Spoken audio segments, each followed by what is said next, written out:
equivocada. Vámonos.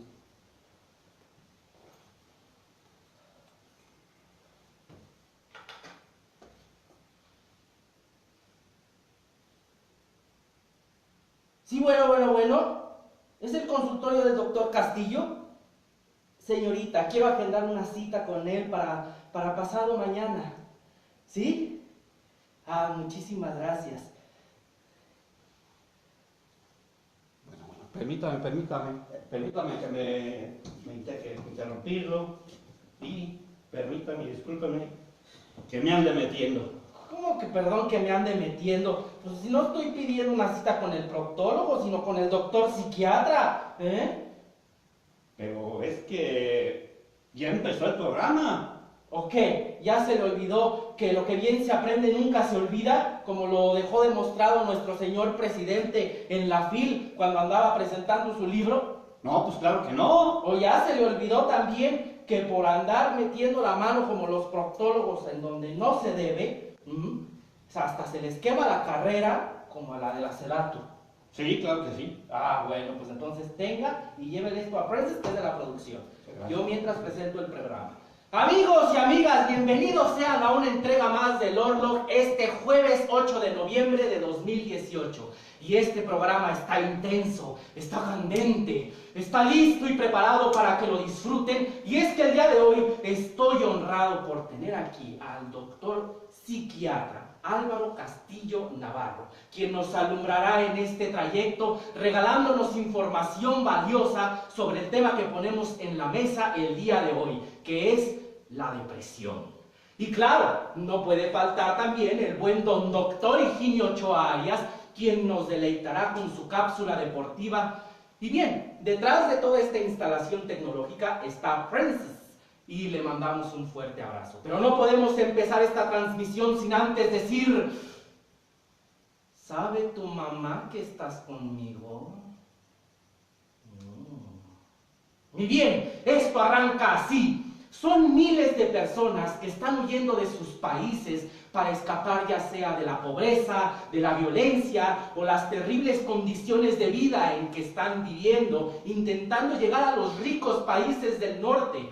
Las de estas personas, bueno, sus vidas, sin embargo, la caravana de estas personas no es una caravana con destino a Estados Unidos a la que me estoy refiriendo, como las de los centroamericanos que en estos momentos atraviesan México. Esta otra caravana, olvidada, podríamos poner entre comillas, está formada por miles de migrantes procedentes de Asia y el norte de África que intentan llegar a Europa. Pero su trayecto ha quedado detenido en Bosnia y Herzegovina, después de que se les impidió cruzar la frontera hacia Croacia. Bosnia y Herzegovina se han convertido en etapa de una nueva ruta de migrantes hacia Europa, después de la ruta de los Balcanes occidentales, que los llevaba hacia Austria y a través de Macedonia, Serbia y Hungría, fue clausurada en 2016 por los líderes europeos. Número 2. Más de una veintena de personas, incluidos varios niños, fueron hallados dentro de un camión refrigerado, intentando entrar en el Reino Unido. El grupo, que se cree procede de Vietnam, estaba oculto entre una carga de agua con gas en el puerto de Newhaven, en Sussex, en el sur de Inglaterra, el jueves pasado. Sin embargo, la policía fronteriza apenas acaba de divulgar los detalles y se está llevando a cabo una investigación criminal. Un hombre de nacionalidad rumana, que se cree que es el conductor, fue acusado de prestar ayuda y para entrar ilegalmente en el Reino Unido a estas personas. Estas personas con signos de asfixia, sin agua y sin comida, se rescatan más de 300 inmigrantes centroamericanos en México cuando intentaban llegar a Estados Unidos, ahora pasando a esta caravana, ocultos en camionetas. El camión fue detenido a su llegada desde Dieppe, en Francia. Entonces se descubrió que llevaba 15 niños, algunos de ellos de tan solo 12 años y 6 adultos. Los menores no necesitaron tratamiento médico, afortunadamente, pero fueron transferidos al cuidado de los servicios sociales. Y bien, número 3, para finalizar, México busca la cura a la infelicidad. ¡Ay, Dios de mi vida! La falta de dinero y el miedo al fracaso son las mayores preocupaciones de los jóvenes de la capital mexicana, que cuentan con 5 clínicas de las emociones para afrontar estos problemas.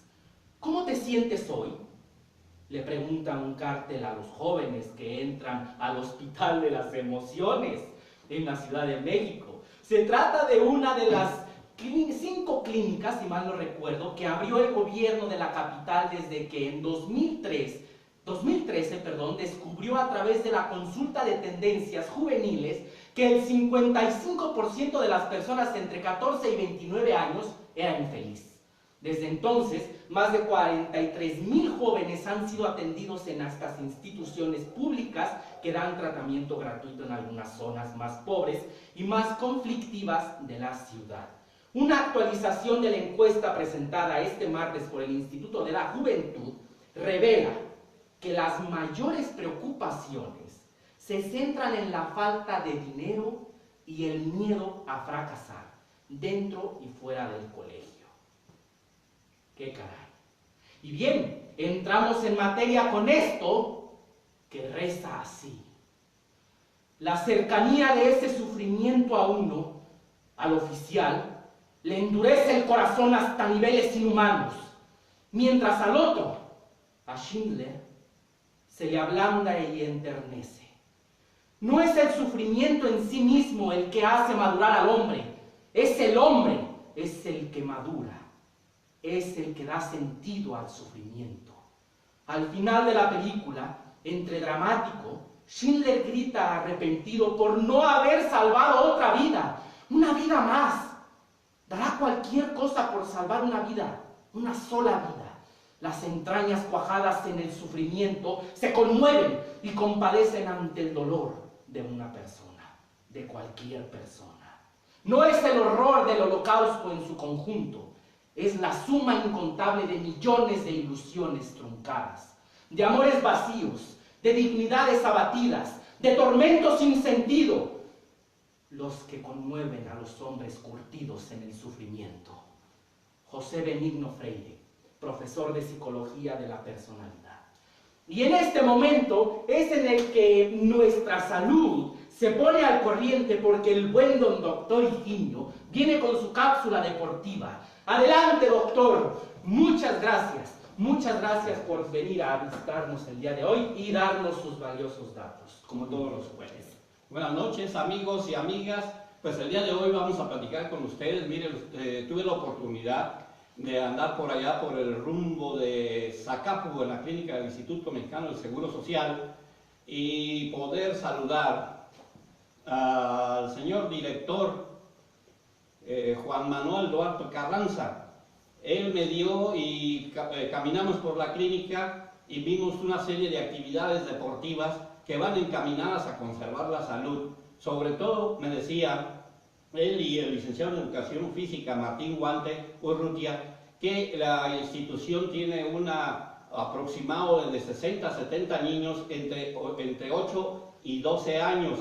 Tienen también el servicio de natación, tienen 100 niñas y tienen el trabajo también del básquetbol en jóvenes y niñas. Trabajan también con los adultos mayores en el proceso del cachibol, y en gimnasia tienen alrededor de 80 niñas trabajando. Sin duda alguna que es un trabajo muy profesional el que están desarrollando todos en camino de conservar la salud. Hemos dicho aquí que es preferible que los niños y los jóvenes estén en la práctica de la actividad física, porque es prioritario prevenir y no curar. Más vale un gramo de prevención que una tonelada de curación. Y en este proceso de la gimnasia, amigos y amigas, nos cayó de bomba y porrazo el detalle del atleta Alexa Morenos, que se lleva el bronce en Qatar en la gimnasia de salto de caballo. Una prueba muy complicada en la cual se necesita, entre otras cosas, se necesita la velocidad, la fuerza y la coordinación. Esta atleta mexicana, yo pienso que ha hecho un papel muy importante en este terreno, la gimnasia, generalmente dominada por norteamericanas, dominada por rusas, chinas, checoslovacas y prácticamente esta jovencita, esta joven se mete en los terrenos ya difíciles del alto rendimiento.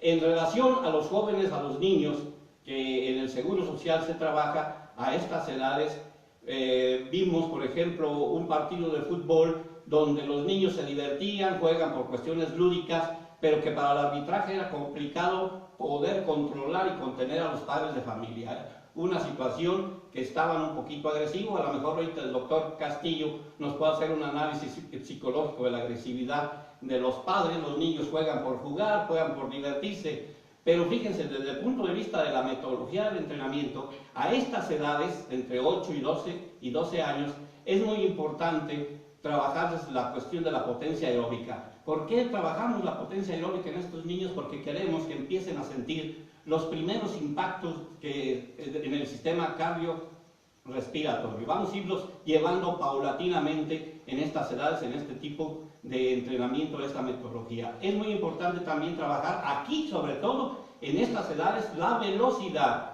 Es muy importante trabajar la velocidad. La flexibilidad también juega un papel de desarrollo en estas edades tempranas. Sin olvidar que también hay que trabajar la calidad de las coordinaciones motrices, sobre todo cuando los niños por ahí detectamos un talento deportivo, llevarlo al alto, poco a poco, al alto rendimiento. ¿Cómo va a ser esto? Bueno, pues vamos a tener que meter a estos niños que visualizamos en estas condiciones y los estamos trabajando ahí para que practiquen varios deportes. Estamos viendo en esos 2 o 3 deportes que ellos tienen habilidades motoras para hacerlo, pues van a ellos a definir uno, y en ese uno vamos a tener que trabajar las cuestiones técnicas en ellos, para irlos poco a poco sistematizando en todos los procesos.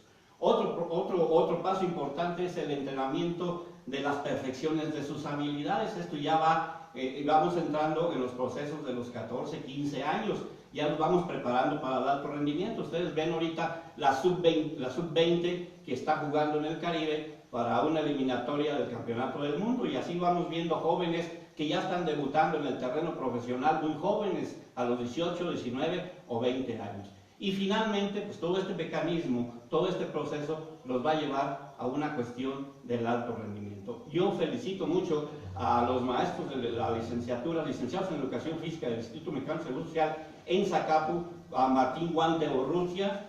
También felicito al joven Manuel Maldonado Campanor, regalado Campanor, que están trabajando de forma sistematizada en estos terrenos. Bueno, pues yo aquí dejaría el comentario para darle paso a nuestro invitado de lujo el día de hoy. Así es. Muchísimas gracias, doctor Higinio, por su valiosa aportación deportiva, y obviamente a las personas que mencionó les mandamos un fuerte abrazo desde aquí. Y bien, la psiquiatría o psiquiatría, por el objetivo que tienen dentro de su origen, que es prevenir, evaluar, diagnosticar, tratar y rehabilitar los trastornos mentales que una persona pueda presentar, se distingue por asegurar al individuo en su autonomía y en sus condiciones existenciales. Para iluminarnos más en este camino en el que se han adentrado ustedes conmigo, los invito a recibir a una persona que admiro mucho, no solo por su profesionalismo, sino por su calidad humana, el doctor Álvaro Castillo Navarro. Bienvenido, doctor. Muchísimas gracias por estar aquí. Muchas gracias. Ya conoce a... Siéntese. Claro que sí. Doctor, di una pequeña pincelada sobre, hágase un poquito más para acá, sobre lo que es la psiquiatría o la psiquiatría, pero por favor, doctor, explíquenos desde su práctica profesional, desde su amor y su talento, ¿qué es la psiquiatría para usted y cómo la vive? Ok. La psiquiatría, a final de cuentas, no es más que una rama de la medicina. Ajá. Y con eso para nosotros es muy importante. De entrada es un parteaguas. Ajá. En donde nosotros establecemos una clara diferencia con nuestros compañeros los psicólogos. Los psicólogos, gente muy respetable, gente que tiene un trabajo excelente, son personas que se dedican también al trastorno de las enfermedades mentales, que por cierto tenemos más semejanzas que diferencias. Pero una diferencia de las básicas es que el psiquiatra, antes que estudiar psiquiatría, debe de estudiar la carrera de medicina. Ok. Posteriormente ya se lleva a cabo una especialización de 3 a 4 años de lo que viene siendo, como comentabas hace un momento, para establecer el diagnóstico y el tratamiento de los trastornos mentales. Okay. Entonces, ¿me permite dar otra pequeña pincelada? Claro que sí. Hasta donde pude investigar existen tres tipos de psiquiatría. Y son la hospitalaria, que es la que se enfoca completamente en desarrollar sus métodos dentro de un hospital, la ambulatoria, que se caracteriza por consultas externas, y la comunitaria, que se lleva a cabo de la mano de la comunidad bajo programas ya sean financiados, que se enfocan en la atención sociosanitaria, podríamos decirle. Generalmente, estos programas siguen directrices de la OMS, pero doctor, seguramente ha evolucionado la psiquiatría, porque sé que usted siempre está actualizado, está vigente, está a la vanguardia ante los cambios o nuevas técnicas que se desarrollan dentro del campo de la psiquiatría. ¿Hay más de estos tres tipos de psiquiatría y a qué obstáculos se ha enfrentado dentro de su oficio para desempeñarlo? Prácticamente podemos decir que la psiquiatría sigue manejando estas tres áreas muy importantes, que viene siendo la consulta externa, el área hospitalaria, y algo muy importante, la psiquiatría comunitaria, que se aplica salvo, desgraciadamente, algunas excepciones de mucho renombre. Estamos hablando de países europeos, estamos hablando de algunos países asiáticos muy desarrollados, y pues en el continente americano, si no estoy equivocado, el único país que la aplica es Cuba. Entonces, Canadá también es muy fuerte en ese aspecto. Pero la psiquiatría comunitaria, que tiene muchos efectos muy benéficos, se encuentra con una serie de grandes limitaciones, sobre todo de tipo político, sobre todo de tipo cultural, etcétera, etcétera. Hay una manera de, como dicen, para muestra un botón, hay una ciudad, un poblado en Bélgica, que está formado por puros esquizofrénicos. Todos los habitantes ahí, para que uno tenga derecho a habitar ese lugar, debe de ser esquizofrénico. Y entonces el carnicero es esquizofrénico, el plomero, el ama de casa, todo el mundo es esquizofrénico, pero son autosuficientes. Se ha visto que muchos de ellos incluso ni siquiera requieren medicamento. Han formado como una especie de una sociedad paralela, donde todos tratan de comprenderse, de apoyarse, etcétera, etcétera, que es uno de los, desgraciadamente, de los principales factores que hacen que el paciente tenga un hándicap, que tenga una gran desventaja a través de su vida, que viene siendo la incomprensión, viene siendo la discriminación. Y algo, aquí está el doctor Higinio, que no me permitirá mentir, que el médico, tanto del deporte como el psiquiatra, como el ginecólogo, como cualquier médico, uno de los grandes enemigos que tenemos son los factores económicos, sociales. Hace un momento comentabas, Toivo, de que se ha descubierto que una de las principales fuentes de infelicidad en la juventud, y yo creo que en la población en general, es la falta de dinero, la falta de oportunidades y la falta de crecimiento. Así es. Fíjese, ¿quién lo iba a decir, doctor? Que dentro de Bélgica puedo yo tener un hogar en donde me puedo sentir sano. Varios podemos estar allá. ¿Podríamos ponerle a este lugar como un Dogville? Más o menos. Sí, ¿verdad? Híjole, a unos cuantos kilómetros ahí. Entonces yo llego al último. Sí, podría. Yo llego al último. Híjole, es muy interesante este dato. Podríamos sacar una muy buena escena, un buen cortometraje de ese pueblo. Tendríamos que ir a visitarlo. Y bien, doctor, quisiera entrar al campo de la enfermedad mental. La psiquiatría a mucha gente le lleva directamente al concepto de enfermedad mental, en la mayoría sin saber siquiera el concepto de una enfermedad mental. Esto creo yo que ha ido diluyéndose con el paso de los años por la fortaleza académica y profesional de la rama de la psiquiatría, derivando al trastorno mental, pero incluso esta palabra ha ido deslizándose todavía más al término conducta. ¿Nos puede explicar la diferencia entre estas tres, la conducta, el trastorno mental y enfermedad mental? Prácticamente, Desde el punto de vista teórico, se ha visto que como el trastorno, las enfermedades mentales no tienen muy específicamente alguna causa que las ocasione, la OMS decidió a las enfermedades mentales llamarlas trastornos. Y los trastornos mentales se pueden manifestar básicamente mediante cambios en la conducta, cambios en el pensamiento y sobre todo, algo que es muy importante, problemas en la capacidad de adaptación del paciente. Porque entramos a un terreno muy interesante. Uno dice, bueno, el psiquiatra me va a ver porque tengo nervios, pero todo el mundo tenemos nervios. Y soy triste, pero todo el mundo hemos padecido tristeza. Tengo de repente problemas para llevarme bien con las personas, pero todos lo tenemos, sí. Pero ¿en qué momento entra en función o entra en juego el papel del psiquiatra? Cuando al ser humano ya le está ocasionando problemas para tener una vida plena. Yo estoy de acuerdo que soy nervioso, pero si ya los nervios están haciendo que mi vida cotidiana no la pueda llevar a cabo, entonces ya requiero yo una atención de tipo psiquiátrico. Estoy triste, pero ya es sin causa, o bien ya mi tristeza hace que yo constantemente tenga muchas repercusiones en mi vida cotidiana, acaban mis relaciones, en el trabajo tengo problemas, no capitalizo mis conocimientos, económicamente me va mal, entonces sí se requiere una atención muy importante en ese aspecto. Pues es muy interesante, doctor, lo que usted está marcando. Además, yo veo complicado conocer el cerebro, ¿no? El sistema nervioso. Y a veces yo pienso que el sistema nervioso es como caer en la selva del Amazonas y caer en algo que sin brújula ni conocerlo.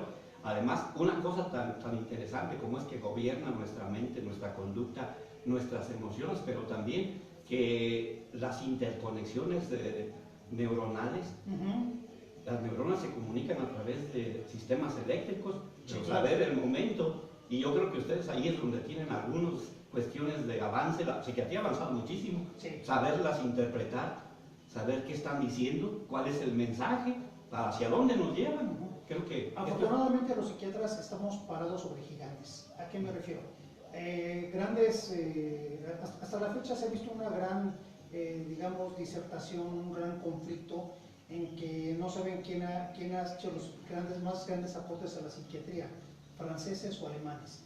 La psiquiatría francesa y la psiquiatría alemana son psiquiatrías clásicas, han sido las vanguardistas, y afortunadamente ellos han hecho un trabajo de siglos, de una cosa verdaderamente maravillosa. Entonces ellos han aportado libros, una serie de literatura impresionante que uno tiene que ir consultando, y la verdad es que cuando uno ya comienza a estudiar lo que viene siendo la especialidad de psiquiatría, tiene como base estos grandes maestros. Yo no digo que no ha habido argentinos, mexicanos, americanos que han hecho grandes aportaciones, pero el grueso de este fenómeno tan impresionante, de este edificio tan gigantesco que se construyó de la psiquiatría, tiene su base en estos dos países que nos han hecho unas aportaciones verdaderamente maravillosas. Hay grandes libros clásicos, Francia y Alemania. Francia y Alemania. ¿En qué orden cronológico pondría usted el surgimiento de la psiquiatría en estos dos países? Es muy interesante, se ha prestado debate, aunque muchos consideran que el padre de la psiquiatría fue un gran psiquiatra francés que se llamó Philippe Pinel. Y Pinel llevó a cabo algo que hasta la fecha casualmente nos cuesta mucho trabajo asimilar: la primera revolución de la psiquiatría. ¿En qué consistió? Philippe Pinel, que es encargado de lo que viene siendo la atención a los pacientes psiquiátricos, los famosos hospitales de los alienistas, que eran los alienados. Uno de los grandes hospitales clásicos, que fue la Salpêtrière de París, tenían aquel entonces 5 o 7 mil pacientes internos. Es nombrado Philippe Pinel como el director de ese hospital, y él comienza a llevar reformas que revolucionaron completamente toda la institución hospitalaria. ¿En qué consistieron sus reformas? En algo que se llamó tratamiento humanitario. ¿A qué me refiero? A partir de este momento, las personas que están hospitalizadas comen 3 veces al día. Cuando se bañen, que sea con agua tibia. No maltratarlos, no abusar sexualmente de ellos, no exhibirlos, no traer a la gente del pueblo para que los venga a ver y cobrar unos centavos para que nos exhiban como si fuera un circo, etcétera, etcétera, etcétera. Comenzó a darles un tratamiento humano, los comenzó a tratar como si fueran personas, y automáticamente muchísimos de estos problemas de conducta, de esta agresividad, comenzó a se dar. Entonces fue como una especie de onda favorecedora que se extendió por varias partes del mundo. William Turk en Estados Unidos, también en la psiquiatría en Inglaterra, en Alemania, en Estados Unidos, se comenzó a llevar esa primera revolución que hasta la fecha hay muchos hospitales que por desgracia carecen de este tipo de doctrina de aplicación terapéutica hacia los pacientes. Ética, en ese Sí. sentido, como está marcando. Exacto. Ya no se practica lo que la gente tenía en mente de pacientes psiquiátricos, pacientes amarrados, hay que bañarlos con agua fría. Ya todo esto se ha transformado. Sobre todo también Sí, pero desgraciadamente, doctor, algo que nos ha perjudicado mucho a los psiquiatras fue un gran monstruo que surgió que se llamó la antipsiquiatría. La antipsiquiatría es una corriente donde se trató de desprestigiar, de desvirtuar todo lo que es el trabajo psiquiátrico, terapéutico, y se dieron cuenta que vendía muy bien. Entonces, sobre todo tuvo mucho impacto en algunos medios de comunicación. El cine de Hollywood está muy plagado de este tipo de psiquiatría, donde sacan que lo peor que le puede pasar a usted es que visite un psiquiatra, lo metan en un hospital, le pongan camisa de fuerza, lo bañen con agua fría, le pongan electroshocks, abusen física y sexualmente del paciente, bla, bla, bla, bla. Y se estableció un desprestigio tan grande que fue como una especie de una onda que se propagó y hasta la fecha todavía tiene cierto impacto. Tan es así que usted escucha a la gente que dice, voy con el psiquiatra, oye, estás loco, Sí. te van a encerrar, y va a pasar esto, y va a pasar otro. Y la gente tiene todavía mucho temor de lo que viene siendo los tratamientos psiquiátricos, en gran parte por esta cultura antipsiquiátrica que se llegó a manejar en su época. Doctor, ¿usted cree que todavía la psiquiatría sigue siendo un tema tabú? Sí, sí, sí. Hay muchos temas tabús que la sociedad ya se está comenzando a abrir, que ya estamos nosotros comenzando a asimilar muchísimos conocimientos.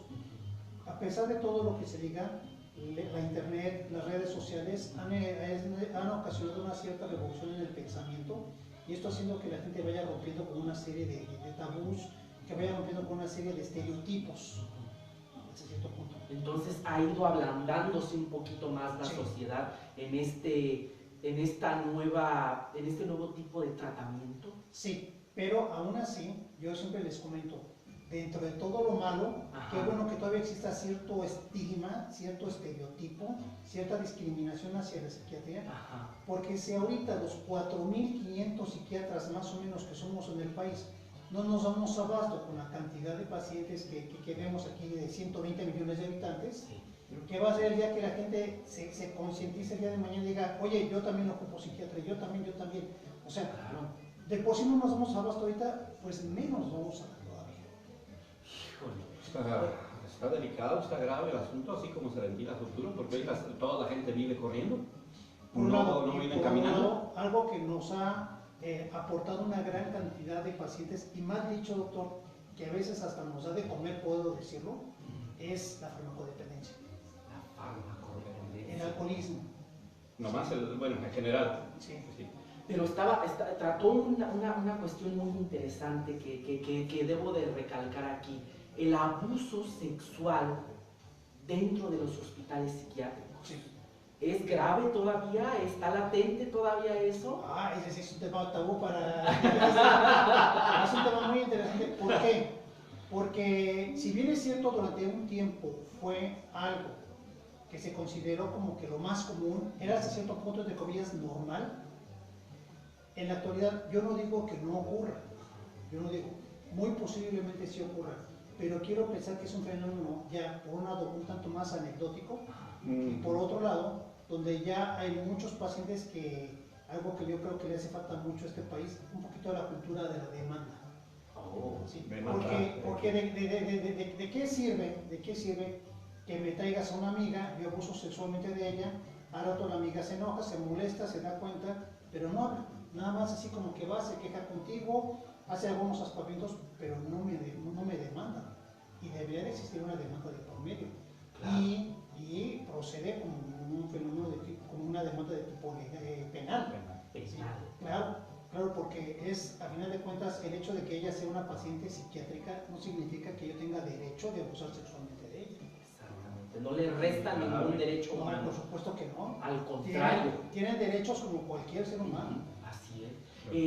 Sé, doctor, que hay 3 tipos de tratamientos psiquiátricos, perdón, 2 tipos que se dividen en 2 secciones, que son la biológica y los psicoterapéuticos, que son, ¿y qué diferencias tienen entre ellos? En la psicoterapéutica, como su nombre lo dice, usa la palabra. Usa la palabra como una forma de manejo, de tratamiento. El gran padre de la medicina moderna, Paracelso, decía, para curar, primero siempre tienes que usar la palabra. El 90% sale adelante con la palabra. El 9% con la hierba y el 1% con el cuchillo. Oh. Así decía Paracelso. ¿Sí? Okay. Bueno, ¿Quién decía esto? Paracelso. Paracelso. El padre de la medicina moderna. ¿Sí? Bueno, entonces nosotros consideramos que la psicoterapia es algo que sigue siendo la piedra angular del tratamiento tanto del psiquiatra como del psicólogo. Pero vamos a ser honestos, hay muchas enfermedades que ya son desequilibrios químicos cerebrales, en donde por mucho que yo esté tratando a un paciente con una psicoterapia 10, 15, 20, 30 años, el paciente no va a salir adelante. Tenemos que usar fármacos que en la actualidad son completamente inocuos, que es una bendición para el cerebro. Yo le digo al paciente que su cerebro nos va a agradecer que se lo demos y no nos va a agradecer que lo suspendamos hasta que el psiquiatra se lo indique. Las terapias biológicas son, a final de cuentas, sustancias químicas bien estudiadas, bien vigiladas, que la mayoría de ellas ya no son ni siquiera medicamentos controlados y que llevan a cabo una especie de reorganización de todo el mapa cerebral y hacen que el paciente, sin tanta psicoterapia, algunos en especial, sin tanto tiempo, el paciente quede muy controlado. Por un lado. Por otro lado, hay específicamente, por desgracia, una serie de padecimientos que se tienen que manejar médicamente y no hay de otra. Y uno de ellos es el trastorno bipolar, la esquizofrenia, las crisis de pánico y el trastorno depresivo mayor. ¿Nos puede explicar cada uno de estos, claro, por favor? El trastorno bipolar, como su nombre lo dice, son 2 polos. Tan pronto el paciente está muy alegre, al grado de una alegría exagerada, una alegría patológica. En el caso de las mujeres se asocia incluso con promiscuidad sexual y al rato tienen grandes depresiones. El pobre paciente está como canica en caja grande, brincando para todos lados y está tan preso se deprime, tan preso está alegre. Por lo general, no digo que puede llegar a ocurrir que en un solo día le pase esto, pero lo más común es que el paciente dure algunos meses arriba, luego en medio y luego se va abajo y está alternándose así durante toda la vida y jamás se va a curar si no recibe tratamiento farmacológico. Y específicamente en el cuadro bipolar, el cuadro se controla, no se cura. La esquizofrenia es una enfermedad donde el paciente está fuera de la realidad, tiene una inteligencia muy desarrollada, está con una mente muy sofisticada, pero algo que caracteriza a los esquizofrénicos es ausencia de emociones. ¿Sí? Ausencia de emociones. ¿Sí? Yo le puedo decir al paciente, a tu mamá la acaban de matar, y él dice, pues ni modo, ¿no? ¿Sí? Y no porque sea un desalmado o porque sea un tal por cual, simple y sencillamente porque carecen de emociones. ¿Sí? Así es. O le digo, te sacaste la lotería, pues qué bueno, ¿no? O sea, es ausencia de emociones en esquizofrenia. Y hay que tener cuidado con ellos. Normalmente no. ¿No? Normalmente con un esquizofrénico no, porque el esquizofrénico es completamente apático, indiferente. El problema con la palabra esquizofrenia es que se ha hecho un uso hasta cierto punto indebido, se ha hecho un abuso de la palabra, y cuando un paciente está agitado, agresivo, golpeando, dicen, es que es esquizofrénico, y no. La esquizofrenia como tal es un padecimiento donde el individuo tiene una mentalidad muy desarrollada, son por lo general muy inteligentes, pero están fuera del lugar, fuera de la realidad, y aparte ausencia de emociones. Eso es la esquizofrenia. Las crisis de la ansiedad generalizada son crisis de pánico sin causa aparente, que es un verdadero infierno para el paciente y que se considera ahorita el trastorno número 1 a nivel mundial. Porque el 8% de la población nacional y mundial lo padece. Sin causa aparente, aunque se ha identificado que posiblemente sean factores genéticos involucrados, como pasa en el 99% de los trastornos psiquiátricos. Factores genéticos. O sea que ya vienen dentro del paquete. Claro.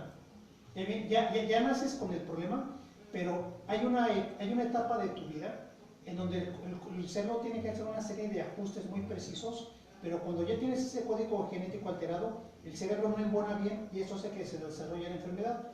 Esta etapa de la vida se llama adolescencia. Oh. Por eso en la adolescencia casi todos los trastornos psiquiátricos nacen o se disparan. Entonces, allí tenemos el problema en los centros del hipocampo y en la amígdala del cerebro. Ahí es donde hay el desajuste que tiene que ver con las emociones y con todo ese detalle de la memoria. Así es, con todo eso. Entonces, ¿por qué el cerebro nos juega malas pasadas? Sí. Y a veces los pacientes que son Podríamos bromas decir que el cerebro es caprichoso. sí, son bromas de mal uso que juega el cerebro o la genética. O la genética. ¿Por qué? Porque usted ya nace con un código genético alterado, ya lo tiene dentro desde el vientre materno, nace, tiene una infancia que puede ser más o menos, y al llegar a la adolescencia, pues cuando la situación se complica. Y finalmente, por mencionar así a grosso modo cuatro padecimientos, la depresión. Hay diferentes tipos de depresión, pero hay una depresión que es la depresión mayor. Ajá. Una depresión mayor es una depresión severa, que no se sabe ni por qué da, que a muchas personas le ha ocurrido aunque sea una vez en la vida, y no es malo eso, lo malo es que se repita. Son cuadros depresivos severos que duran de 2 meses, de 2 semanas a 8 o 9 meses, más o menos. Y el paciente en esos momentos, si tuviera una pistola, se mataría. Son depresiones demasiado severas donde el paciente se queda tumbado en la cama y a veces ni siquiera se baña. Etapas del año en donde es mayor. En las etapas del año donde son mayor, por lo general se ha visto que viene siendo diciembre y enero. ¿Por qué? Porque sabemos que el sol desempeña un papel muy importante en la formación de serotonina. Cuando la luz del sol es baja, de mala calidad, por ejemplo en época de invierno, esto hace que la gente fácilmente se deprima. Híjole. ¿Y esto se puede prevenir? Claro, claro. Se puede prevenir. Hay formas de prevenir, sobre todo la depresión. Hay gente que incluso llega al consultorio y dice, doctor, ayúdame por favor, porque ¿sabe qué? Cada vez que llega octubre, yo me siento muy mal. Okay. Y ya se avecina octubre, por ejemplo. Ya se conocen. Ya me conozco, ¿sí? Hace tiempo decía, qué bueno que estamos llevando a cabo esta interacción con un medio de comunicación sensato, porque por desgracia, Toivo, doctor, usted lo sabe mejor que yo, hay ocasiones que la medicina o gente que cree que sabe medicina hace comentarios a veces muy irresponsables. Ya durante mucho tiempo un comunicador dijo, la depresión se cura sola, no hace falta medicamento, no vean a ningún psiquiatra. Cómprate un libro de superación personal y ya lo hiciste. Eso no sirve. Ahora, ¿la depresión se quita sola? Sí, se quita sola, pero tarda de 9 a 18 meses en quitarse sola. Uy. Y luego se quita. Está el paciente unos cuantos meses más o menos estable Necesita y apoyo. regresa. Pero necesita apoyo. Se quita y regresa, se quita y regresa. Entonces, a mí se me hace una crueldad que el paciente con depresión severa no se atienda, porque además con el paso del tiempo comienzan a fallar mucho algunas funciones cognitivas, porque la depresión, como la ansiedad, como los brotes bipolares, matan una gran cantidad de neuronas. Por eso lo importante es tratarse, no solamente para que yo me sienta mejor ahorita, sino evitar cuadros de deterioro mental el día de mañana. El índice de suicidios es alto en esos años, en esos meses. Claro. Octubre, Sí. noviembre y diciembre, por los procesos bioquímicos cerebrales. Más bien, en octubre, noviembre y diciembre, época luz, y eso se manifiesta Época luz. febrero y marzo. Ahí es de las Y febrero y repercusiones. marzo es cuando se disparan mucho los suicidios consumados. Oiga, doctor, yo aquí tengo una duda. ¿Ya está catalogada la depresión como una discapacidad? Claro, ¿Ya? ya. Sí, claro, claro. Es una discapacidad y de las peores que puede haber. De las peores que Sí. puede haber. Sí. Ahora bien, en muchas ocasiones yo trabajé en el sector salud. Cuando llegaba un paciente que yo diagnosticaba con una depresión mayor, yo la verdad le daba un tratamiento agresivo contra la depresión y le daba por lo general 2 semanas de incapacidad. Ok. ¿Por qué? Porque más o menos el medicamento, el levantar el estado de ánimo del paciente tarda aproximadamente 10 días. Yo le daba el beneficio de la duda y todavía le decía un par de semanas y lo veo para entonces. Una gran cantidad de pacientes afortunadamente llegan en buen estado y pocos son los que requieren cierto ajuste. Okay. ¿Sí? De hecho, en Estados Unidos hay una tendencia muy común donde al médico de primer nivel le dicen a todo paciente deprimido que llegue, le das medicamento, lo citas en 2 semanas, ves que está bien, le sigues su medicamento, ves que está mal, lo mandas con el psiquiatra. Fíjese nomás. ¿Desde hace cuánto la discapacidad, la depresión está hecha como una discapacidad? ¿Hace poco relativamente? Bueno, que se ha concientizado de esta situación, la OMS y etcétera, etcétera, tiene relativamente poco tiempo. Pero que ha sido una discapacidad, lo ha sido desde siempre, desde siempre, ¿sí?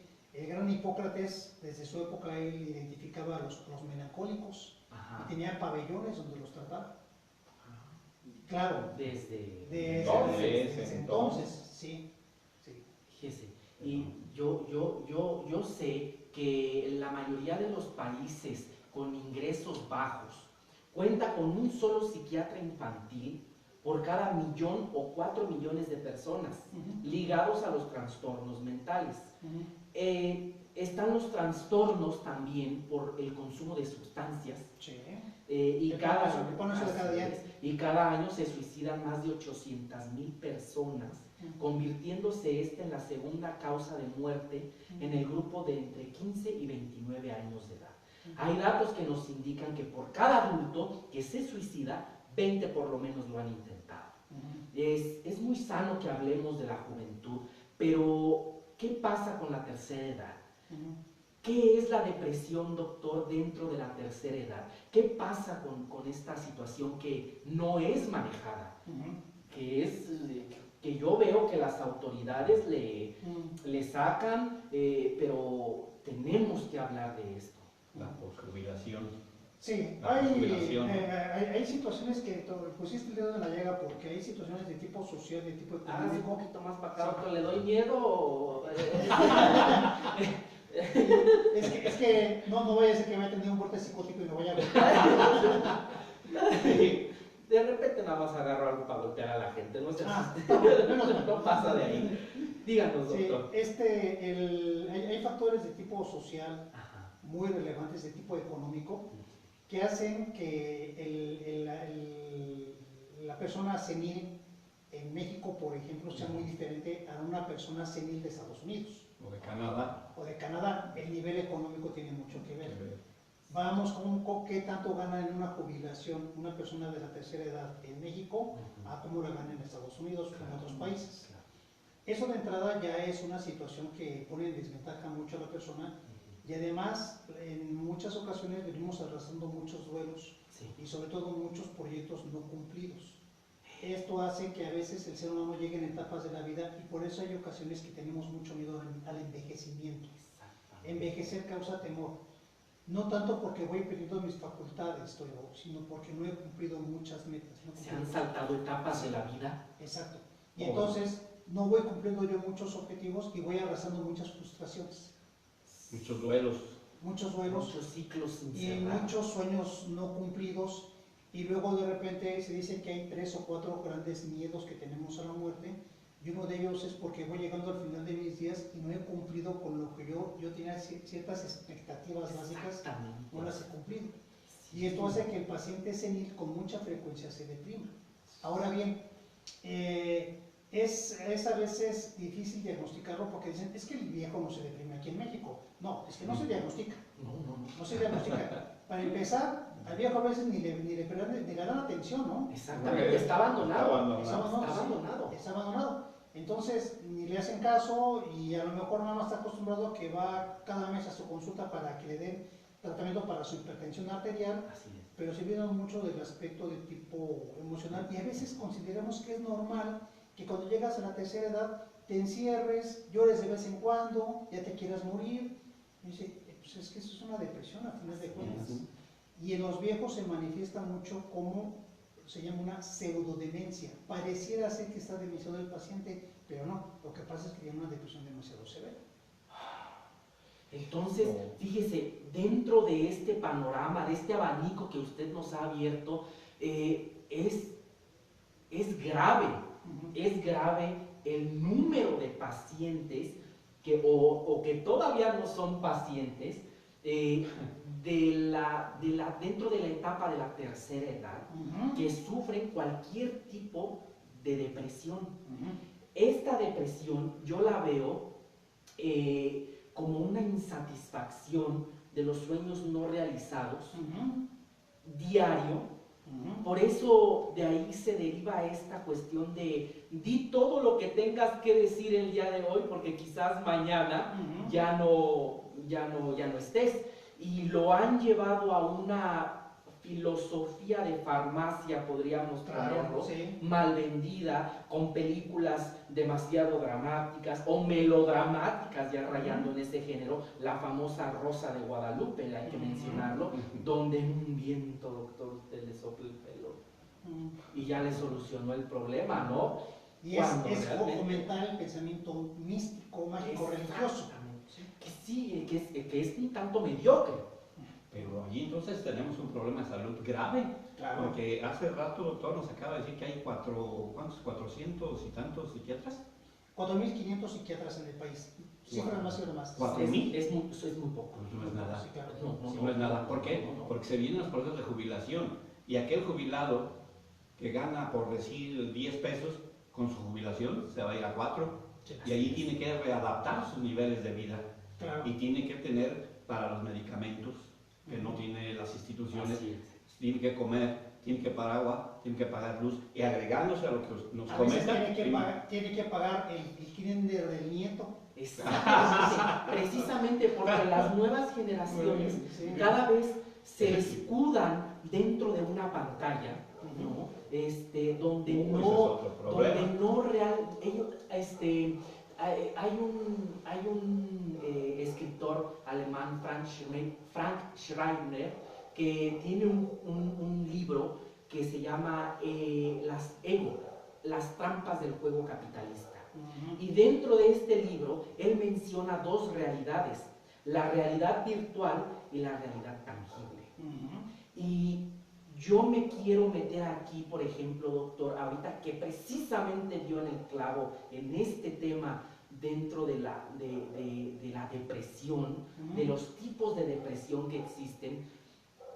Los jóvenes cada vez se hacen padres más jóvenes, más chicos. Sí. Responsabilidades más cortas. corta edad. Exactamente. La responsabilidad todavía no cae en una mente que pudiese estar un poco más madura, vamos a ponerlo así, y se enfrenta a situaciones donde o realmente delega la responsabilidad a los padres, que ahora son abuelos, Ujú. y se abandonan completamente ellos a su juego, a su vida, a tratar de suplir esa etapa que se brincaron por una calentura de 5 minutos, ¿no? Y los niños son los que terminan pagando el plato, Ujú. porque lo han roto los padres de una manera catastrófica. ¿Usted como doctor le ha tocado tener este tipo de pacientes donde son demasiado jóvenes Sí. y traen unos broncononones ya arrastrando que Ansiedad, dices, depresión. espérame, hijo, tienes 12, 13 años? Ujú. ¿Cómo actúa el doctor Castillo en estos momentos? ¿Previene, medica, aconseja? ¿Qué hace?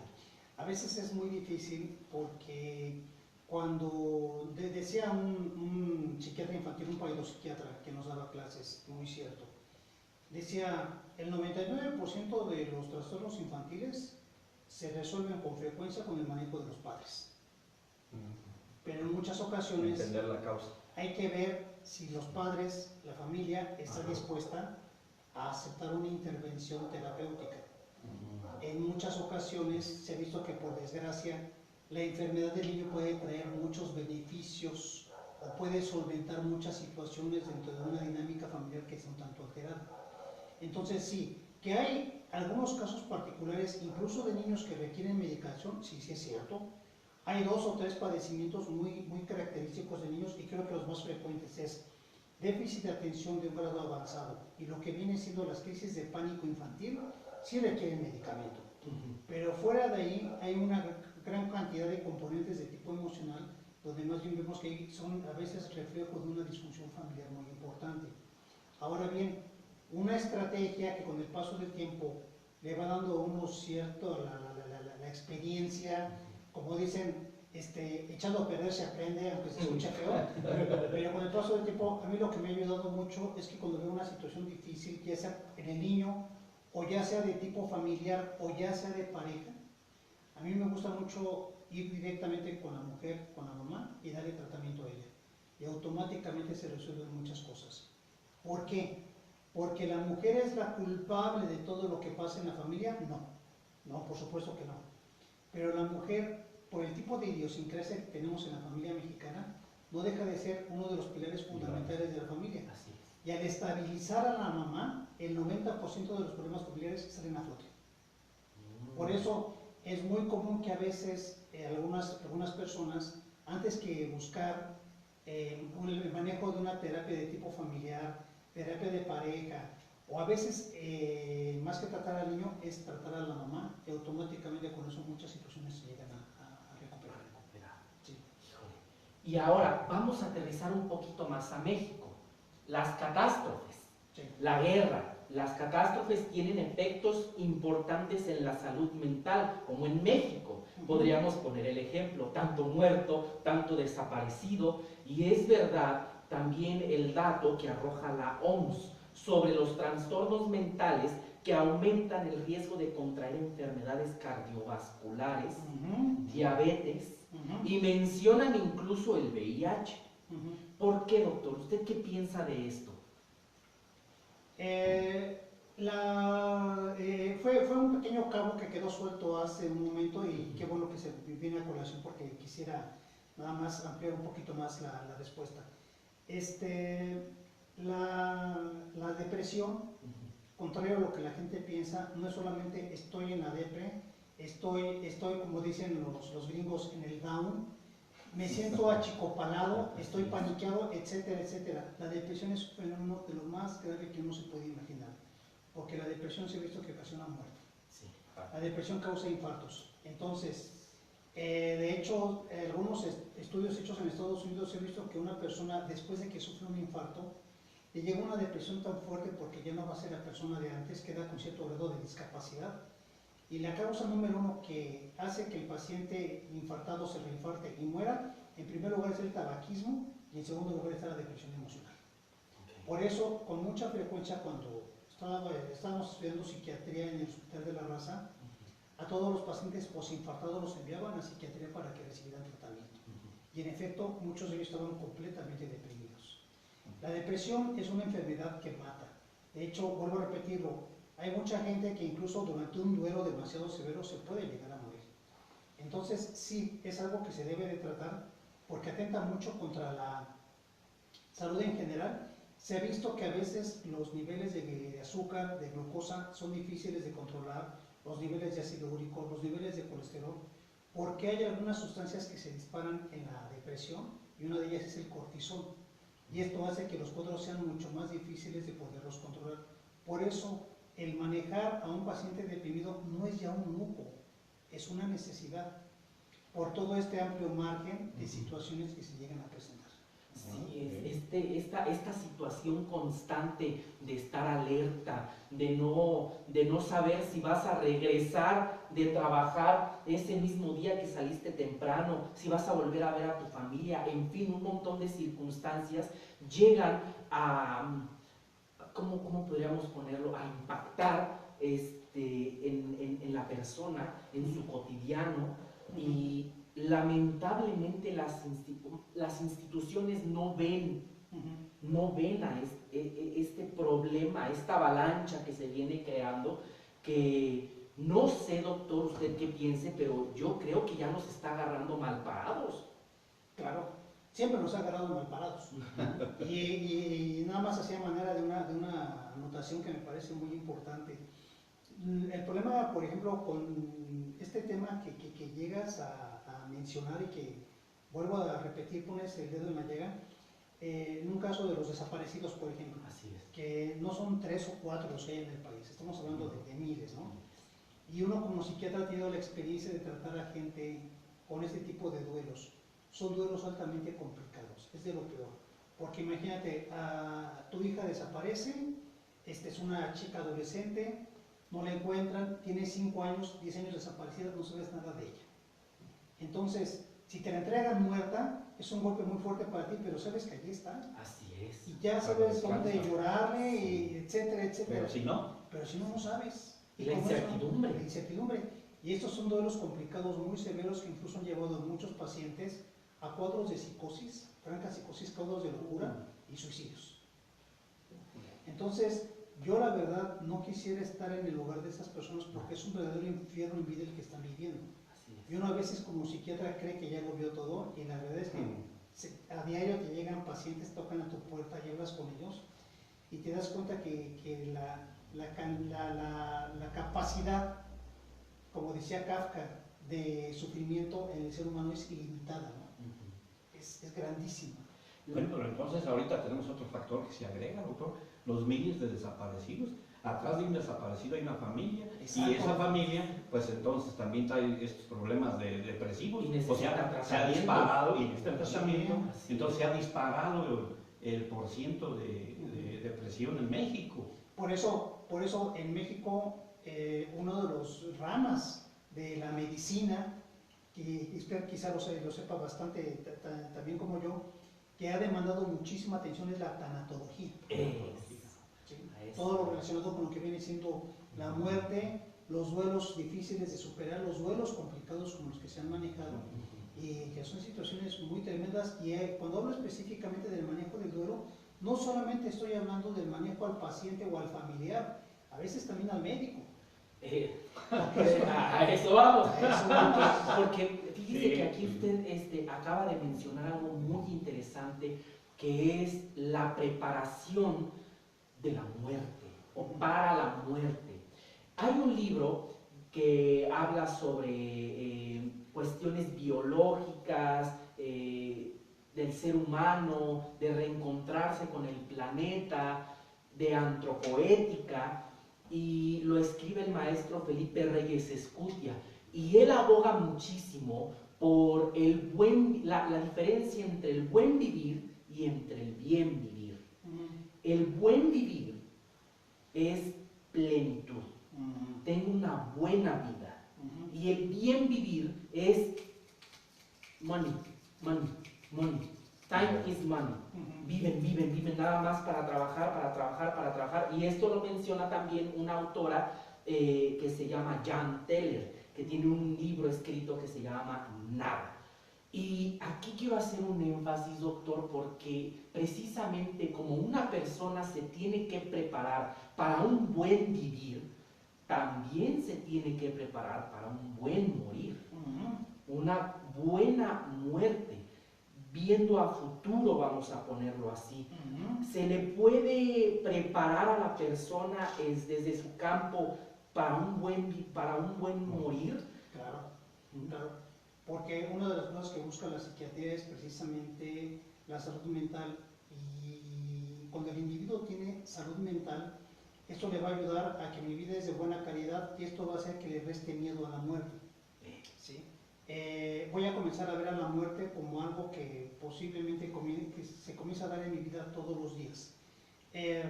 Una de las grandes aportaciones que yo creo la cultura hindú ha hecho a la humanidad es precisamente todos los conceptos de muerte, y que a veces, teniendo la oportunidad de leer, de haberlos conocido, de haber viajado allá, uno asimila muchos conceptos que a veces se los va extrapolando al paciente, y el paciente aprende no solamente a percatarse que la muerte es algo necesario, sino incluso el desapego, ¿sí? La destrucción. Hay momentos en nuestra vida en que tenemos que destruir muchas cosas, deshacemos de muchas cosas, esto es algo muy sano. Precisamente hay ocasiones que ando cargando yo con tantos cachivaches que no me puedo desarrollar, no puedo crecer como yo quisiera. Entonces tienes que aprender a desprenderte de muchas cosas. Y en ese aspecto, si bien es cierto, hay muchos tratamientos, se han argumentado, se han esgrimido muchos abordajes terapéuticos, no cabe duda que ahí sí los hindús son grandes maestros en ese aspecto. Okay. Y por ejemplo, yo aquí le pregunto, doctor, usted a su puerta tocan muchísimas personas que no están preparadas para morir. Yo creo que más bien es la regla. La excepción es aquellos que están preparados para poder aquellos que están preparados para morir. Híjole, este es otro tema. Sí. Este es otro Y tema. nada más pongo en la manera de paréntesis, hago para no dejar otro cabo suelto. Ajá. Comenté que el psiquiatra habla mucho de lo que viene siendo la salud mental. ¿Sí? Y hay gente dice, bueno, ¿y qué es la salud mental? Porque se escucha muy bonito, pero ¿por qué no lo explicas con peras y manzanas? Entonces, sabemos muchas personas que a lo mejor somos de criterio o de inteligencia muy estrecha y por eso nos gustan las definiciones concretas. Uno de los grandes textos de la psiquiatría habla acerca de lo que viene siendo la salud mental y son definiciones de 3-4 páginas. Y son varios autores, es un texto enorme que es el Kaplan, una obra, es de las Biblias de la psiquiatría, de las tantas que hay. Y sin embargo, un mensaje de nuestros patrocinadores. Al último, Freud dice, ¿por qué se complica la existencia? La salud mental nada más son 3 cosas. Que tengas una buena relación con los demás, que tengas una buena relación contigo mismo y que tengas una buena relación con tu trabajo. Lo demás sale sobrando. Y a manera de sarcasmo, un compañero le dice, maestro, pero usted ha tenido conflictos con algunos de sus discípulos, ¿dónde está esa salud mental? Dice, hay veces que dejarle de hablar a una persona puede ser parte de la salud mental. Sí, creo que es clave. Creo que es clave para un buen vivir también. Sí. Y también aquí yo quisiera poner una cuestión muy interesante que muchos a lo mejor no nos ponemos a reflexionar sobre ella, y es, yo sé lo que sucede, vamos a ponerlo en este contexto. Del otro lado del escritorio del Seguro Social, la gente menta madres, dice jalada y media y exige su medicamento, pero también está el trabajador que sufre los maltratos también, que es humano. Y que es el menos culpable. Y que es el menos culpable porque a lo mejor la institución es la responsable. Sí. Ahora, yo quiero poner aquí este ejemplo de todo el mundo sabe que el paciente es el que requiere la ayuda, el consejo, el tratamiento. Pero también el psiquiatra necesita tratamiento, necesita estar en contacto con alguien para poder deshacerse o depurar de tanta carga. Sí, porque no se puede también cargar tanto problema de los demás, ¿no? Es un tema muy importante el que toca, porque estamos hablando de que el psiquiatra es una persona que, aunque sea en su formación como psiquiatra, pues sí, debe de llevar a cabo una psicoterapia. ¿Sí? Precisamente se ha visto que la limpieza del alma. El psiquiatra aprende más psicoterapia cuando él es sujeto a una psicoterapia, a que reciba cursos y que se vayan los libros, etcétera, etcétera. Entonces, pero la pregunta es, ¿está obligado el psiquiatra, el psicólogo, a llevar a cabo un proceso terapéutico durante su formación académica? La respuesta es no, no está obligado. ¿Quién lo hace? El que decide hacerlo voluntariamente.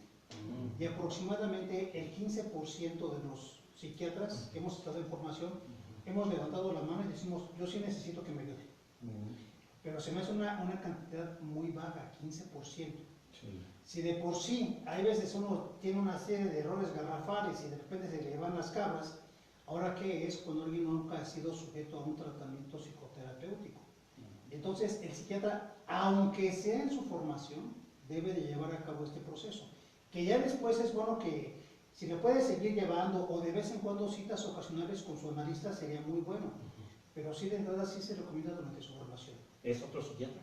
Es otro psiquiatra, otro psicólogo, otro psicoterapeuta, algún compañero, pero de preferencia que exista cierto distanciamiento personal, etcétera, etcétera. Entonces, y yo siempre digo a manera de broma y a manera de en serio, que me ha tocado conocer a personas que han estado sujetos a terapia y que de repente dan mejor orientación a la gente que muchos psiquiatras que nunca estuvieron sujetos a un análisis, a una psicoterapia. Sí, ¿Qué es lo que pasa? Que a veces la psicoterapia te enriquece mucho, te va a dar una agilidad en procesos mentales y hace que puedas tener, digamos, una actitud completamente diferente ante la problemática de la gente, más madura, más centrada, más imparcial. sin algo que es muy importante, uno de los primeros mandamientos es no enjuiciar. No enjuiciar. Y entonces hay ocasiones que se nos olvida a los psiquiatras, a los psicólogos, y estamos enjuiciando y estamos criticando a la gente y todo ese tipo de cosas. No, es no enjuiciar. Y repito, me ha tocado conocer gente que mejor están ellos, dan mejor orientación, los que han recibido alguna psicoterapia que muchos psiquiatras, muchos psicólogos que nunca la han recibido. Porque también hay que recalcar que el psiquiatra no solamente es un doctor, es alguien sensible, que entiende las necesidades humanas básicas y complejas para poder ver el objetivo y lanzarse técnicamente y médicamente sobre él, ¿verdad? Aquí nos dice que el psiquiatra debe de ser alguien comprensivo, debe de ser alguien carente de juicio sobre el paciente, pero siempre, y me recuerdo mucho esta frase, debe de ser algo más que un simpático escuchador. ¿Sí? Sí, es cierto, es cierto. Y ahora también aquí yo quiero, para cerrar, existe también una gran estigmatización sobre los pacientes y sus familias al recurrir a un psiquiatra, por la ignorancia, por no saber por qué o qué tipo de situaciones y procesos han pasado la persona que requiere el tratamiento, convirtiéndose estos muchísimas de las veces en víctimas del rechazo. Claro. Malos tratos, llevándolos al aislamiento. ¿Qué tipo de depresión es esta, doctor? A mí se me hace, no sé si un juego de víctima y victimario o ignorancia.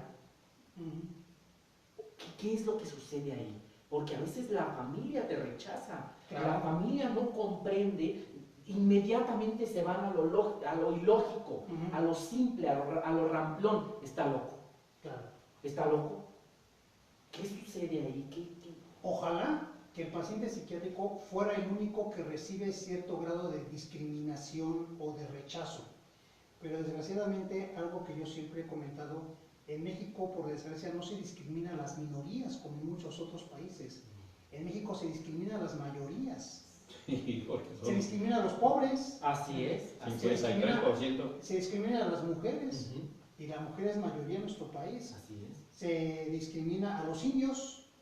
Sí, Y a la mayoría, nos vas a soltar la pluma ya para Sí.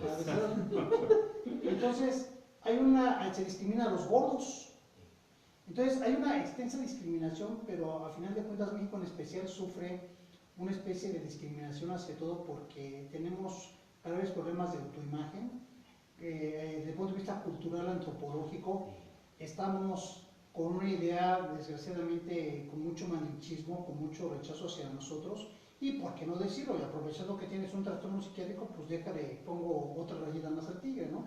Otro motivo por cual discriminarte, porque al final de cuentas existe un gran miedo a la relación interpersonal, que es más complicado de lo que uno se imagina, y como hay mucho miedo, pues como tengo miedo a que él me haga algo o cosas así, pues mejor lo discrimino, lo rechazo y lo agredo, y así ya estoy yo a gusto, ya más solo y aislado. Esta gran obra monumental de Octavio Paz, El laberinto de la soledad, que es muy cierto, donde el mexicano prefiere buscar su soledad como un refugio. Así es. Por esa gran incertidumbre, por ese gran complejo de inferioridad, de no poderme comunicar con mi semejante. Así es. También lo describe Samuel Ramos, ¿no? En el perfil del hombre y la cultura en México, donde precisamente el mexicano, por no saber de dónde viene, no sabe en dónde está y por ende no sabrá a dónde ir. Un problema de mucha identidad. Exactamente, de un rechazo total por los prototipos que te ponen en las pantallas de belleza, Claro. de inteligencia, de productividad, de éxito, de la fama, que es muy peligrosa, ¿no? El camino a la fama es tan peligroso, pero tan seductor. Esto hace que se incremente todavía una discriminación, y más en un país como México, que es tan, quisiera no ser grosero, Venga, tan ignorante que tiene y mantiene los instintos de un ser básico.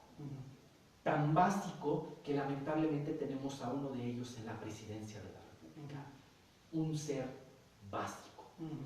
Ninguna emoción inteligente, ninguna sensibilidad, simplemente en donde ponme donde hay. Ponme donde hay, ponme donde hay. Y este patrón de conducta, podríamos decirle, se pasa y se pasa de generación en generación, a tal grado que tenemos como canon de belleza a un Maluma, ¿no? Bueno, ya es otro tema ese, ¿no?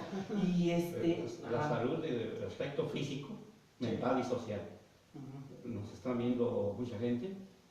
¿Cómo andamos en farmacología para la atención de la ansiedad, depresión, trastornos bipolares y todo lo que se acumula esta semana? Sí, porque ya no estamos en la época de los electroshocks, ¿verdad?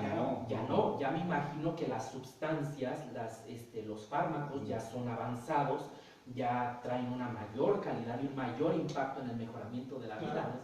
¿No? Y los electroshocks o terapia electroconvulsiva ha evolucionado, sigue siendo una herramienta valiosísima para el psiquiatra. Ahora incluso se llama terapia electroconvulsiva anestésico relajante. Creo que yo necesito de eso. Entonces, al paciente ya incluso se le lleva a una unidad hospitalaria, se le aplica anestésico, se hace una descarga que pasa casi inadvertida para el paciente. Entonces, sigue teniendo sus indicaciones muy precisas. La terapia electroconvulsiva sigue siendo muy buena. Se reserva para algunos casos en especial, sigue siendo maravillosa, es una gran herramienta todavía para el psiquiatra, pero como comentabas, sí el aspecto farmacológico ha tenido un gran repunte, siguen con cosas muy buenas. Yo a veces les digo, quizá no es tanto que esperemos que se inventan más medicamentos, sino que manejemos con más destreza los que ya tenemos, porque afortunadamente sí se han hecho muchísimas cosas.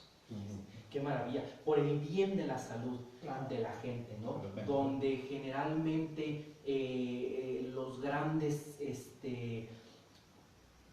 empresarios, seres que manejan muchísimos sistemas, precisamente no quieren que exista una salud mental. Quieren todo lo contrario, ¿no? Las industrias farmacológicas, ¿no? Los poderosos. Todos los gobiernos que han sido dictaduras y todo eso, una de las cosas que precisamente causa mucho impacto, mucho temor para ellos es la salud mental. Sí, y esto aunado, bueno, obviamente a un nivel educativo bajo, a un nivel deportivo bajo, ¿no? Un nivel cultural bajo, donde realmente se pierden generaciones.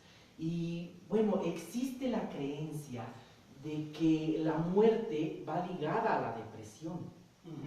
¿En todos los casos es cierto? No siempre. La muerte es una pérdida, y las pérdidas por lo general pueden representar depresión dependiendo del tipo de persona, del tipo de personalidad, del tipo de padecimientos subyacentes, etcétera. Hay gente con cierta preparación o incluso con cierto esquema de personalidad que ante un evento traumático, ante una situación difícil, se sobreponen con una gran capacidad. Gente muy envidiable, se dice que tiene mucha capacidad de resiliencia, pero hay gente que no. Un ejemplo que yo les pongo mucho a mis pacientes, que por cierto siempre he dicho que el paciente es el más grande maestro que tenemos los médicos, aquí el doctor Virginia no me dejará mentir. Y hace muchísimos años yo tuve un paciente que llegó en una ocasión y me dijo: doctor, por favor, ayúdeme porque tengo una depresión muy fuerte. ¿Cómo no, señor? Lo voy a ayudar. ¿Pero por qué dice que tiene depresión? Es que, ¿sabe qué, doctor? Mi mamá falleció y yo le lloro todos los días. Digo: señor, si mi mamá se muriera, yo también le lloraría todos los días.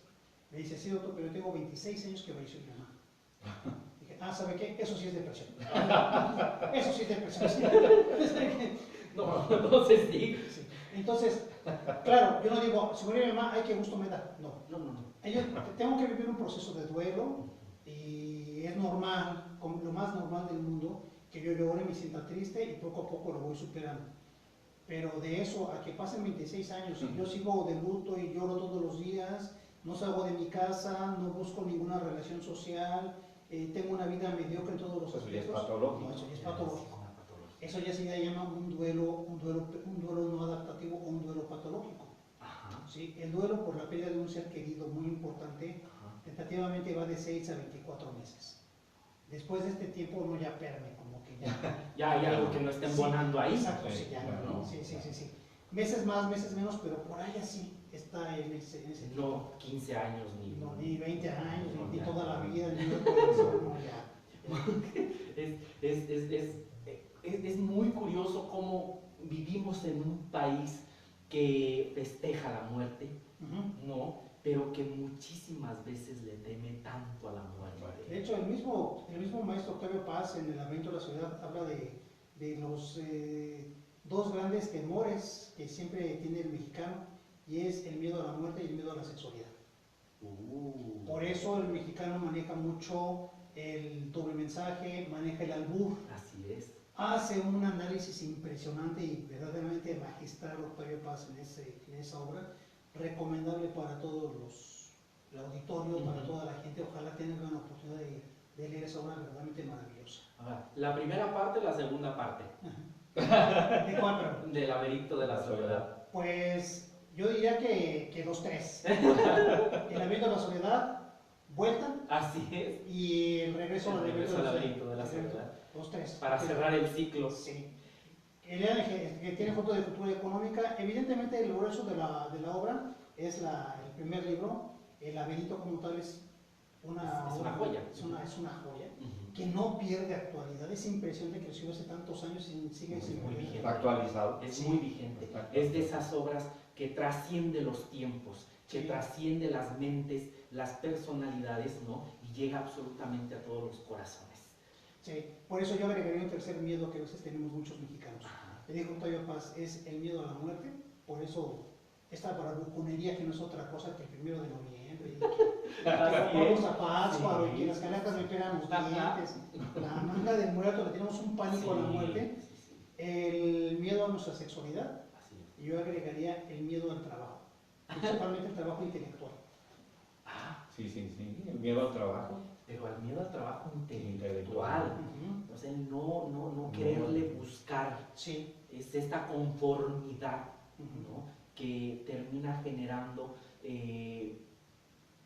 personas como los caballos, ¿no? Que van Sí. con la vida. así. Vamos a hacer una votación para ver qué elegimos. Yo digo, yo estoy de acuerdo con lo que diga la mayoría. Ahí nos vemos. Sí. Siguiendo a los borregos. Sí. Muy bien, doctor. Y ya para finalizar el programa, yo quisiera preguntarle a usted, ¿qué mensaje nos puede dejar ante este tema que hemos tratado, que es la depresión? ¿Qué mensaje nos deja usted? Concluyo con esto. Los chinos dicen que la depresión es un dragón de más de 1000 cabezas. Los grandes clásicos franceses y alemanes dicen que no tiene tantas cabezas la depresión. Son 385 síntomas diferentes. Nada más. 385 formas como se manifiesta la depresión. Una de ellas es la tristeza, pero no es la única. ¿A qué voy? Yo puedo estar triste y no estar deprimido. Por ejemplo, estoy triste porque reprobé un examen o porque se murió un ser querido. Ah, Pero eso no es depresión, eso es un duelo. oh, El día de mañana lo puedo superar sin ningún problema. ok. Pero puede que yo no esté triste y sin embargo tengo una depresión severa. Porque la depresión, que es una disminución de sustancias químicas cerebrales muy importantes, se puede manifestar frecuentemente mediante tristeza, pero hay unas formas muy atípicas y demasiado frecuentes que no se manifiestan como tristeza. Entonces, ¿cómo se manifiestan?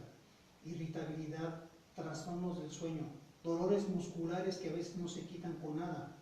Y algunos maestros por ahí nos dicen, ¿cuál es el síntoma que aparece casualmente en el 100% de todas las depresiones? No es tristeza. ¿Cuál es? Es uno que se llama anedonia.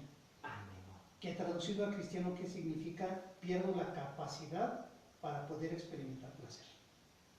¿Sí?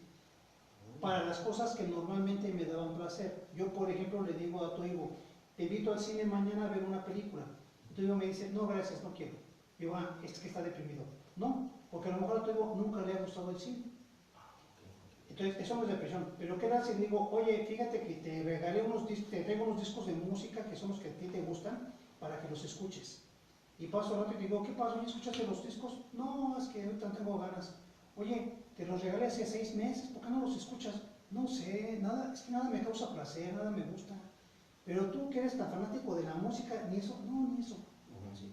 Entonces, no pierdes la capacidad de disfrutar placer por actividades que por lo general son placenteras. A eso se le llama anedonia. El anedonia es lo que está presente en todos los tipos de depresión. Por eso, un mensaje a toda la gente que nos escucha, por favor, si sufren anedonia, busquen ayuda. Porque a lo mejor yo te digo, oye, ¿tú sufres depresión? No, yo no, yo pues te necesita de vez en cuando, pero nada del otro mundo. Y me estás diciendo la verdad. Pero recordemos que la tristeza no es la única manera como se manifiesta la depresión. Cuando tú sientes que tu vida es aburrida, no le encuentras ningún sentido a nada, así como que todo te da lo mismo, dices, híjole, viene Navidad, viene el fin de mes, viene el fin de semana, vienen vacaciones y para mí todo es igual, o sea, nada me satisface, todo se me hace aburrido, monótono, rutinario, es que estás deprimido. Y luego los suicidios por depresión. Y, luego, y viene aquel eslogan, dice, encontró el camino más fácil. No, es el camino más difícil. Sí. Sí. Sí, oye, pero se veía tan tranquilo, ¿sí? ¿Por qué se suicidó? O sea, ¿qué onda? Yo lo vi ayer y así. Porque hay veces que desgraciadamente las depresiones, a veces entre más severas, más escondidas están, ¿eh? Ojalá que el paciente deprimido fuera el que está llorando y está tumbado en la cama y no se puede levantar, pero a veces es gente que está trabajando, que lleva de comer a sus hijos todos los días, el sustento, y a lo mejor lo invita a una fiesta y baila casi más como robot, como así, como, ¿qué hora se acaba esto, no? Sí, viviendo una monotonía. Exacto. Sí, no da datos. Y por dentro está la implosión. Sí. No, porque no explota, implota. Exacto. Hasta que llega un determinado momento Sí. en que estalla la cafetera. Sí. ¿No? ¿Quiere mandar saludos, doctor? Pues saludos a todas las personas que nos tengan la oportunidad de escucharnos, de vernos, y más que nada una invitación a la reflexión. Que se echen un clavado a su yo interior para que se percaten y que sobre todo el buscar apoyo médico, sea con un psicólogo, sea con un psiquiatra, sea con un médico del deporte, sea con el que sea, llevar a cabo un acto médico para mi persona es un acto de amor. El amor, ¿no? Sí. El amor salva absolutamente todo, ¿verdad? Bueno. Bueno. 3 puntos y seguido. Doctor, ¿quiere mandar algún saludo? Sí, yo quiero mandar un saludo a mi hermano en Guadalajara, Cuauhtémoc Ochoa Arias. Vas ganando, hermano, vas ganando 4-0. Hay que golear, hay que golear. Tienes un buen equipo a tu alrededor, así que vas a salir adelante. Y también a un gran amigo mío, que él es el responsable de casi todos los maestros de educación física, entrenadores y preparadores físicos en Estonia, República Báltica. Un amigo, un viejo amigo, Toivo Yurimei. Un saludo muy cordial, Toivo. Un saludo muy cordial junto con tu hija, Kadri. Toda tu familia. Y toda tu familia. Un saludo cordial, mi gran Toivo. Y bien, nosotros obviamente les dejaremos los datos del doctor del doctor Álvaro Castillo, para que puedan estar en contacto con él. Y bueno, si ustedes me lo permiten, yo me despido de ustedes con 2 pequeños fragmentos del conjunto de las 19 tragedias de Eurípides. La primera, Hipólito, está Fedra. Mamá, otra vez se envuelve mi cabeza. ¡Qué bochorno haber dicho lo que dije! ¡Cúbreme de mis ojos! Corre el llanto y mi mirada está rendida a la vergüenza. Tornar a la razón es un tormento, un infortunio, la locura es, pero es mejor morir sin saber qué nos pasa. Ahora, Andrómaca, Peleo. ¡Ah! Errores en Grecia se propagan cuando los trofeos de la victoria son tremolados por un ejército. No es el soldado quien sufrió la pena, sino el general a quien se le atribuye la gloria. Él es uno entre miles, blande la lanza haciendo lo que es de uno solo. Arrebata la gloria más alta. Muy altivos en sus cargos se juzgan los que rigen la ciudad, superiores al pueblo, y nada son ellos. Otros hay que los vencen en discreción y tino, y solamente les ha faltado la osadía y el arrojo de la voluntad. Muchísimas gracias a todos, doctor Álvaro, muchísimas gracias. Doctor Higinio, muchísimas gracias por estar aquí. Francis, y esta edición va dedicada con todo mi corazón a mi comadre, Tere Alcázar Hurtado. Muchísimas gracias por todo. Gracias. Hasta luego. Buenas noches. Buenas noches. Buenas noches. Yo voy a poner por acá para despedir el programa.